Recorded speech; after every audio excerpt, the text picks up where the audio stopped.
DFTV. Tunda juhudi. Yes bakunze ba DFTV ndagarutse ukundi mu kindi kiganiro rero si vya bindi ngo unayishije mtani nje aho natembereye inzu imwe ikora umuziki yitwa Best Way ari umuntu tuzi nka King Plata asanzwe ari umuririmbyi akaba umuproducer nyamba nihenze. King Plata, mambo vipi kwanza? Mambo poa. Umeze neza? Yego ndashima. Ukuntu nagize introduction yawe usanzwe umuririmbyi no mu producer ndi basi nihenze? Oya ntiwihenze. Yes sir.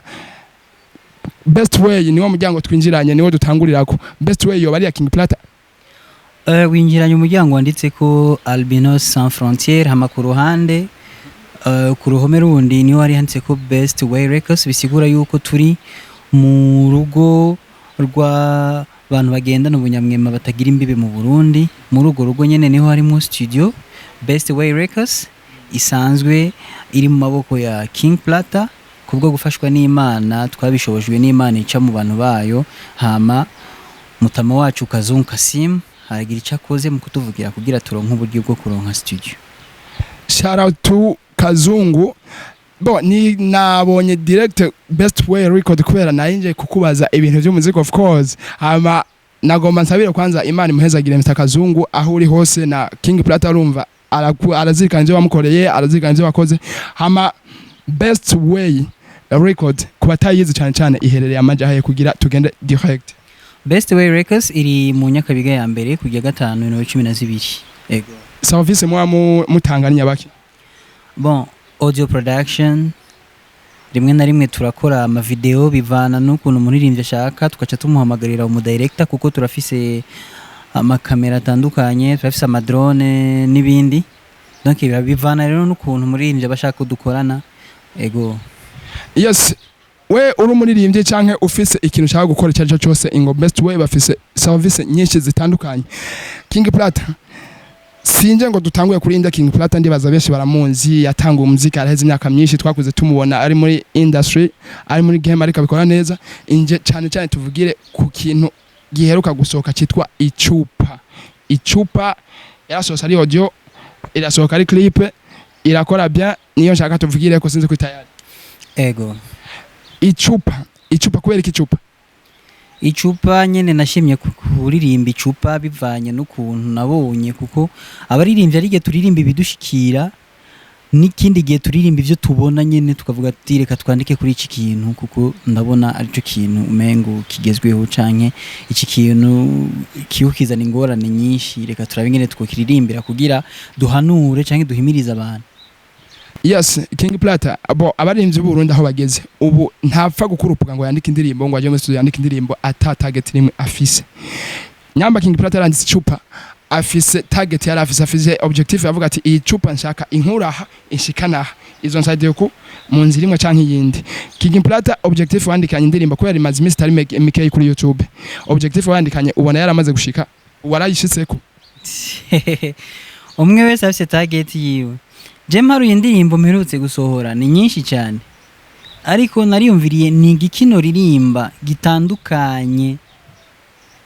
n'ayandi masije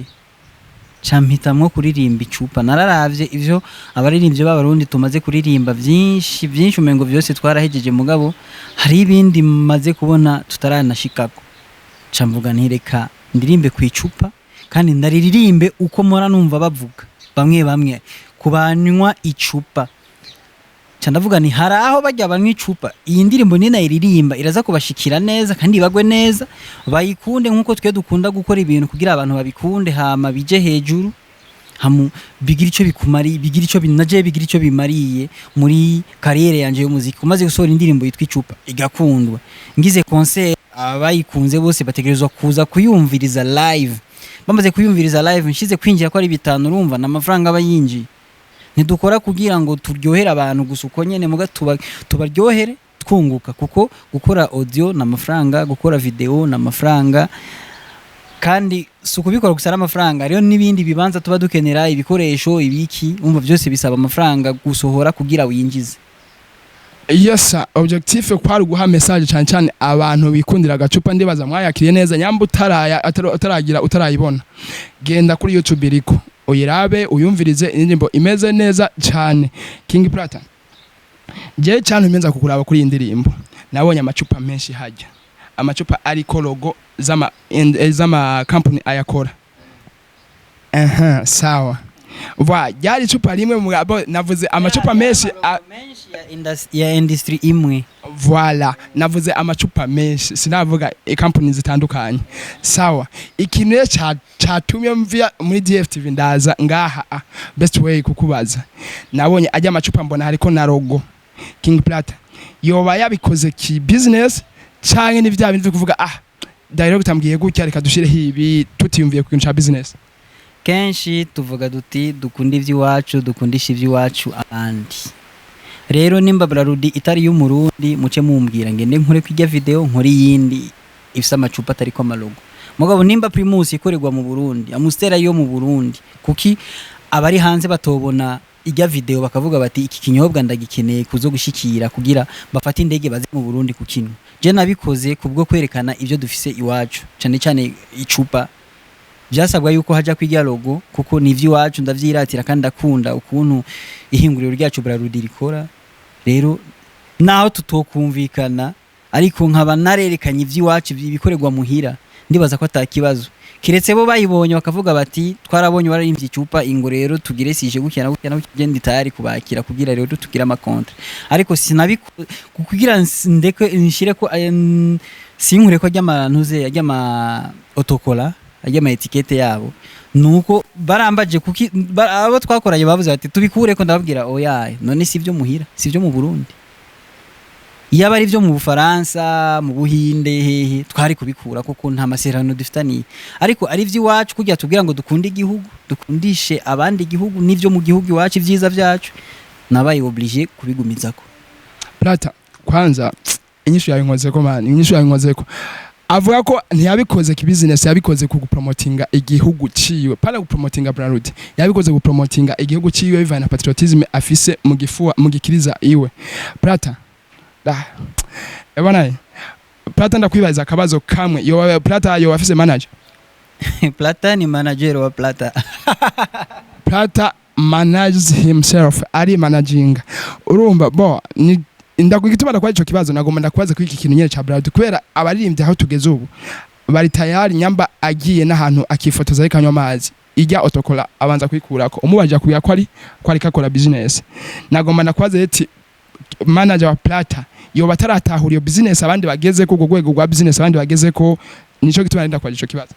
nkazokenegwa gukora business na company runaka nzoyikora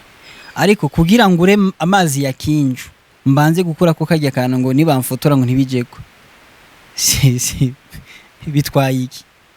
kugira nje ariko bo uri umusani urabwa n'abantu benshi ugize nyamba Plata shize ndimba kuri YouTube abantu benshi bacha bagenda kwiraba isoko ryayo mazi uvuze riba ryamaze kwegera imbere. Ndaguha karorero umuririmbyi wo hanze yambaye grife yitwa Gucci umuririmbyi wo mu Burundi ashaka gukora clip akaca kubwira ngo narabonye naka yambaye Gucci reka ndayambare none dufitane amasezerano na Gucci canke Nike canke Fila canke kwa rero jewe ico nzokora cyose kiriko grife sinzogikurako kuko nzogikurako peut-être twaragiranye amasezerano arahera turashwana sawa nzora ndagikurako mu gihe rero bandondeye nzobikora nkome business muga batandondeye jewe ndi free gukora ivyo nshaka ivyo niyumvamwo kunwa amazi nkabanza gukura kage gapapuro ntaco bitwaye kunwa ikiyeri nkabanza kumatura kajya kantu ntaco bitwaye kuri jewe kuko bankeneye tuzobikorana batankeneye jenzo mva ni ibintu nja kugura ahantu kuki wowe mukabareho ko batabikurako bafitaniye amasezerano ko baja kurangura bakaba amafaranga niba bibaha kubuntu ariko twebe tugiye kubigura turabigura tukanwa tugaheza tugata. Aha uko niko avyumva Plata ngoma ndakubaze kuri indirimbo cyane no kuri izindirimbo uri kurakora mu izi minsi tumenyereye King Plata akorana no mu director bita Logic Jamal akorera mu nyubako za DFTV niyo twatumenyeye ko cyane wumvise Plata yare ku video cyane abantu bahita biyumvira Logic Jamal ariko ubu yoba yahinduye ni viki byo baragenda bariho kutumvikana hagati ya King Plata na Logic Jamal canke se byo bimeze gute umuntu wa mbere nkunda canke umuntu ari mu bantu nkunda Logic arimwo hama kuba atakoze ijya video bidasigura yuko harabaye akantu oya vyarashitse nyene dufitaniye gahunda nyinshi cyane ni nkuko video ikurikira yoyikora ariko ndashima Imana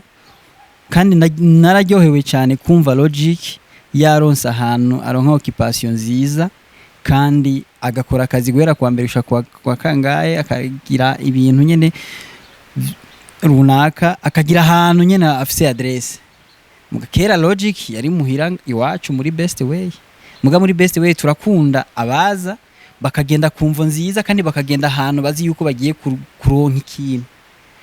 bisigura rero yuko ndashaka guhengera hamwe yaronse repo nkambwira Logic duturitse ikintu nujya yakoze ijya video nibuka video yitwa Sivyabose ya Sivyabose indirimbo Sivyabose niwa ego kuri YouTube ego uwo munsi wafashe kamera nujya yakoze iyi video bari kumwe na Logic nyene bisigura yuko tutagiye ngo kurondera uwundi yaye Logic yaragiye hariho uwundi rero aravuga ati reka ntitumugore Logic peut-être bafatiriwe mu bindi bintu reka genda bikore nta kibazo turavuga ni nawe turakwizeye kuko turazi ko ari byo ukora bikore nta kibazo kandi Logic ntibiyamuguye nabi yararyohewe kuko twarakoze igikorwa ciza igituma Plata ndakwaje kibazo hari umufana ntashinde kuvugiza yarambwiye ati yaranje uhige Plata amaze kubona ijya ndirimbo ICUPA umuhige umubaze ni kiki kitagenda kuri Logic kubera Logic tugerageje kora muri industry y'ubu miyi misi numuntu abikora neza sinzi kuri kamera ama video ariko asohoka video yatumeje no mu Rwanda abantu telefone barambaza ati uwo muhungu nabonye mukorera ahantu hamwe uwo muhungu mu felicitation ariko akora neza nico gituma uwo muntu yambwiye ati mutubarize King Plata igituma atakwanya Logic bashi baribaza ko hariho nka ukutumvikana canke se byavaye nkeka sinzi n'amasezerano y'akazi adahuye hama indirimbo ikikorwa n'uwundi Plata nagomba kwanza nagushimire ku mwanya wawe n'akajambo kamwe nshaka ugende tubwiye kuri DFTV kwa DFTV turiko dukora ivyari byo byose bishoboka kugira iki umuziki wacu wegera imbere nashaka re akajambo kavuye ku musani ubwiyo kwa turatembera abafana bakatubwira akajambo batwimvirako nashaka re akajambo kavuye ku muririmbyi atubwira akajambo nyambara akagutera intege nyambara aho twokosora gutyo ico novuga kwa icambere kwa novuga video ikurikira uwo mufanzi ntagira ikibazo ni Logic azoyikora hama kuri DFTV mukomeze uko kuko bavuga ngo gato karakura ariko aho mwatanguriye mwebwe sinovuga ngo gato karakura ahubwo karakuze sinobashakira gusaza ariko ndabashakira kuramba ego tugomba tugende rero kunovuga ati kukwibwira abantu cyane King Plata aronkeka ku mbuga nkoranyambaga zingahe Facebook uriyo Facebook wandika King Plata YouTube King Plata Insta King Plata na Twitter King Plata King Plata abonekana kuri Facebook King Plata YouTube King Plata Instagram King Plata na Twitter King Plata ushaka gukurikirana ibikorwa vyiwe vyiza ndakubwiye vyiza je no kuba nabicijemo amaso ndabiraba nubu nariko ndaba ama video yiwe ni meza cyane genda urabe ICUPA genda urabe indirimbo nka Nyiganza genda urabe izindi ndirimbo ni nyinshi ni nziza hama tubandanye duteza umuziki wacu mbere King Plata ndagushimiye kumanya wawe ego merci sawa yari I square G inazo Ismail G but kuri micro inyuma ya kamera nawe yari Logic Jamal Mr Mbuzi squeeze naitwa Got ayikabikora neza cyane kabisa nyambo tavyemera bandanye dukurika kuri FTV uzobibona ciao FTV Tunda Juhudi.